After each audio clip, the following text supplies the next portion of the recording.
এই চ্যানেলে সম্প্রচারিত সকল খবরই সচেতনতামূলক এবং শিক্ষণীয়, কোনো কিছুই প্রভাবিত নয়। মোহনপুর পঞ্চায়েতের অন্তর্গত 55 পাঠাগার সংলগ্ন অঞ্চলে কর্মরত অবস্থায় মোহনপুর থানায় এসআই দেবদুলাল মিস্ত্রির উপর চড়াও হয় দুজন দুষ্কৃতী। তারা প্রথমে পুলিশকে গালাগাল করে। পুলিশ যখন ডাকে তখন ডিউটিরত অবস্থায় যিনি অফিসার ছিলেন তার উপর চড়াও হন।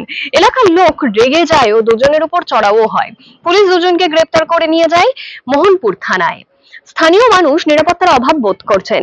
পুলিশকে যদি এভাবে দুষ্কৃতীরা আঘাত করে তাহলে সাধারণ মানুষের নিরাপত্তাটা ঠিক কোথায়, সে নিয়েই কিন্তু প্রশ্ন তুলছে স্থানীয় বাসিন্দারা।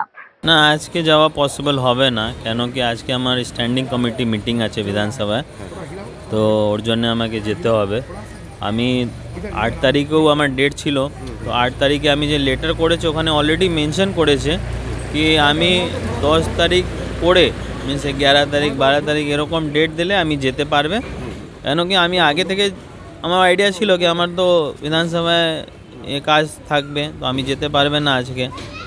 লেকিন লেটার দেওয়া পরেও আজকেই ডেট পেয়েছে, তো আমি ওই অফিসার যে এসেছে আমার নোটিশ দেওয়ার জন্যে, আমি বলেছেন অফিসারকে কি আপনি কেন আজকে ডেট দিয়েছেন, তো বলছে কি দাদা বলছে কি স্যার ব্যাপার নেই, আপনি একটা নেক্সট ডেটের জন্য আপনি লেটার করে দিন, আপনার হয়ে যাবে। আমি বলছি ঠিক আছে, লেকিন বারবার এরকম মিসকমিউনিকেশন হলে তো একটা ডিস্টারবেন্স হয় না, কেন কি আপনি বারবার এসে আমাকে লেটার দিচ্ছে আমি যেতে পারছে না, এও একটা খারাপ ব্যাপার আছে। হ্যাঁ, একটা হ্যারাসমেন্ট ব্যাপার তো আছেই। কালকে এমপি সাহেব নিজেই গিয়েছে ওখানে, 4 ঘন্টা বসে আননেসেসারি কোয়েশ্চেন করছে ওখানে থেকে কি চেয়ারম্যান রিলিফ ফান্ড থেকে 2016 সময় চেয়ারম্যান রিলিফ ফান্ড থেকে এই 2000 কোথায় থেকে এসেছে, 5000 কোথায় থেকে এসেছে।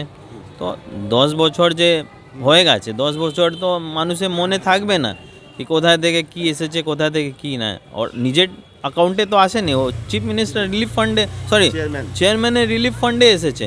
তো রিলিফ ফান্ডে এসেছে তো ওখানে মানুষের কাজের জন্যেই লাগবে ও, তো এইরকম একটা হ্যারাসমেন্ট করার জন্য এরকম আপনাকে এবং আপনার বাবাকে বারবার সিআইডি অর্থাৎ রাজ্য সরকারের যে এজেন্সি তারা ডাকছে, হ্যারাসমেন্ট করছে, কি বলবেন এটা নিয়ে?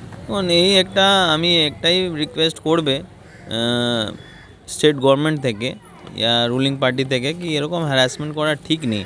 কেন আমার পাবলিক রিপ্রেজেন্টেটিভ আছে, ইয়া বাবা এক্স এমপি আছে, প্রচুর কাজ থাকে মানুষের জন্যে, সোশ্যাল কাজ প্রচুর থাকে, মানুষের যে কাজ হয় প্রচুর করতে হয়।